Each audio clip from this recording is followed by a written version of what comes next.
Bonjour les moyens, j'espère que vous allez bien, que vous avez passé de bonnes vacances. Aujourd'hui, l'école recommence et c'est encore l'école à la maison. Pour cette semaine, je vous enverrai tous les jours d'école une vidéo pour vous expliquer le travail qu'il faudra faire à la maison avec papa ou maman ou un grand frère ou une grande sœur. Je vais vous demander de faire le travail bien sérieusement, d'essayer de bien vous concentrer, de bien vous appliquer. Si c'est difficile, vous demandez à papa ou maman de vous aider. Ils sont là pour ça et ils vous aideront parce que maîtresse est d'accord pour que papa et maman vous aident. Par contre, vous essayez de faire le mieux possible. Alors, pour aujourd'hui, on va commencer avec une chasse aux formes. Vous savez, on l'a déjà dit à l'école, qu'il existe 4 formes qu'on doit connaître. Le triangle, qui a 3 côtés, le rond, tout rond, le carré et le rectangle. Il a 2 grands côtés et 2 plus petits côtés. Alors, je vais vous demander d'aller chercher dans votre maison toutes les images et tous les objets en forme de rond ou de triangle ou de carré ou de cercle. Pour ça, papa ou maman prendront des photos de tous les objets que vous allez trouver. Vous pouvez faire pause sur la vidéo et partir à la chasse aux formes. Papa et maman, ce que je vous demande, c'est de bien dire le nom des formes à chaque fois. Bien dire oui, c'est un triangle, oui, c'est un carré. Voilà, c'est vraiment à ça que sert ce petit travail. À tout de suite. Ça y est, vous avez fini la chasse aux formes? Super les enfants. Alors, on continue le travail en parlant des anniversaires. Pendant les vacances, on a 3 enfants qui ont eu leur anniversaire.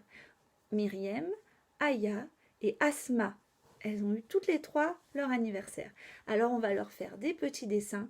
Comme on ne peut pas le fêter tous ensemble et leur chanter la chanson en mangeant un gâteau, on va faire un dessin, comme vous avez déjà fait pour d'autres copains. Alors, je vous demande de prendre des feutres, une feuille blanche, des crayons de couleur et de vous appliquer à faire un très joli dessin pour Myriam. Alors, on fait le dessin au feutre et on colorie au crayon de couleur. Le crayon de couleur, c'est pour colorier et le feutre, c'est pour dessiner. À la fin du dessin, vous écrirez votre prénom en haut à droite et derrière la feuille, papa ou maman ou le grand frère ou la grande sœur écriront le nom Myriam parce que c'est pour Myriam. Vous êtes prêts? Tenez bien votre crayon correctement quand vous dessinez. C'est parti, faites pause et revenez quand le dessin sera terminé. Ça y est, vous avez fait le dessin? Super. Alors, on continue. Regardez ce que j'ai apporté aujourd'hui. Des objets de ma maison. Un collier. Qu'est-ce que c'est ça? Une maison. Et des ciseaux. Alors, on va essayer de travailler les sons. Est-ce que vous pouvez me dire quel est l'objet qui commence par le son M? M. Est-ce que c'est collier, maison ou ciseaux? Alors là, les parents, vous pouvez faire pause si votre enfant a besoin de temps pour réfléchir et après vous remettez play et on continue. Alors, M, c'est maison. Maintenant, l'objet qui commence par S. Collier, maison ou ciseaux? C'est ciseaux. Et l'objet qui commence par K, K, K. Collier, maison ou ciseaux? Collier. Deuxième étape, on va écouter ce qu'on entend à la fin du mot. Alors, celui qui finit par O, est-ce que c'est collier, maison ou ciseaux qui finit par O? C'est ciseaux. Celui qui finit par et, c'est quel mot? Collier. Et troisième étape, on va dire tous les sons qu'on entend dans un mot. Alors, je vais choisir ciseaux. Ceux qui se sont déjà entraînés peuvent essayer de le faire avant que je le fasse. Alors, ciseaux.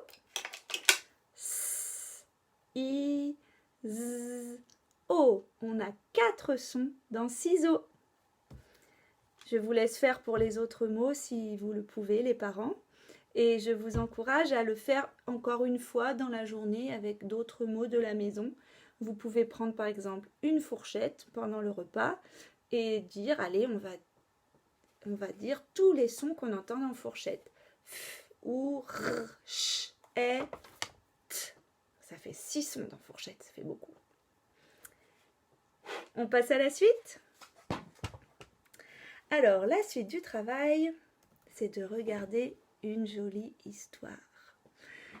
Les parents, vous trouverez un lien dans le mail d'aujourd'hui pour faire voir à votre enfant l'album qui s'appelle « Lave-toi les mains ». Et oui les enfants, en ce moment, tout le monde dit toujours qu'il faut se laver les mains. Alors moi je vous ai trouvé une histoire qui parle d'une petite princesse à qui on dit toujours de se laver les mains. Lave-toi les mains, lave-toi les mains. C'est sûr qu'on l'entend beaucoup en ce moment, mais c'est important de se laver les mains.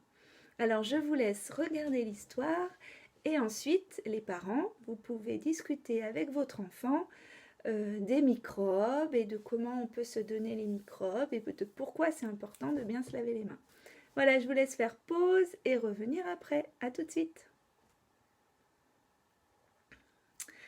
Voilà, vous avez presque terminé le travail pour aujourd'hui. Bravo! Un dernier travail qui concerne les activités physiques. Alors, on n'est pas obligé de le faire. D'ailleurs, il n'y a aucun travail qu'on est obligé de faire, mais on essaie de faire le mieux qu'on peut. Et donc, les activités physiques que je vais vous proposer s'adressent surtout aux enfants qui ne peuvent pas aller courir dans le jardin, aller faire du vélo, aller sauter sur le trampoline, voilà, qui ont besoin de se dépenser, qui ne peuvent pas le faire à la maison. Et ça s'adresse aussi à tous ceux qui ont envie de le faire, bien sûr. Alors, cette semaine, on va travailler l'équilibre. On va aller chercher une pantoufle de l'enfant, et votre enfant va essayer de le tenir en équilibre, de la tenir en équilibre. Alors là, je vais à nouveau parler aux enfants. Alors, va chercher une pantoufle et tu reviens devant la vidéo. Alors, avec la pantoufle, tu vas travailler ton équilibre. Tu vas essayer de te concentrer pour ne pas faire tomber la pantoufle que tu vas mettre sur ta tête. Alors, on met la pantoufle sur la tête, on ne bouge plus et on compte jusqu'à 10. La pantoufle ne doit pas tomber. Allez-y, vous pouvez faire pause. Alors, c'était facile ou c'était difficile? Si c'était trop facile, alors on essaye de mettre la pantoufle sur son épaule, sur son coude, sur son genou. Et on recommence, on compte jusqu'à 10. Si c'est encore trop facile, eh bien on prend un objet beaucoup plus petit. Par exemple une petite boîte, un Lego, une cuillère. Ça sera moins facile. Et si c'est difficile, eh bien on continue de s'entraîner pour que ça devienne plus facile. Allez-y. Et la dernière étape du travail de sport d'aujourd'hui, c'est pour ceux qui réussissent à faire tenir l'objet petit à différents endroits du corps, de marcher en gardant l'objet sur le coude ou sur l'épaule ou sur le genou. Non, pas sur le genou, parce que pour marcher, ça va être difficile, mais sur une partie du corps, tête, épaule ou coude. et on marche, on traverse le salon sans faire tomber l'objet. Allez-y. Et bien voilà, c'est la fin du travail pour aujourd'hui. Je veux vous rappeler que vos enfants peuvent envoyer des photos, que je les regarderai avec plaisir et que je leur répondrai directement en vidéo demain. Que s'ils veulent faire passer un message à un copain, ils peuvent le faire. Je veux rassurer Asma et Romane, elles auront aussi un dessin d'anniversaire, mais on ne peut pas faire tous les dessins le même jour, bien sûr. Donc je respecte l'ordre de naissance, hein, parce que vous êtes 3 à être nés fin avril, les filles. Voilà, et puis je vous dis à demain, j'espère que le travail s'est bien passé, et bon courage à tous. Au revoir.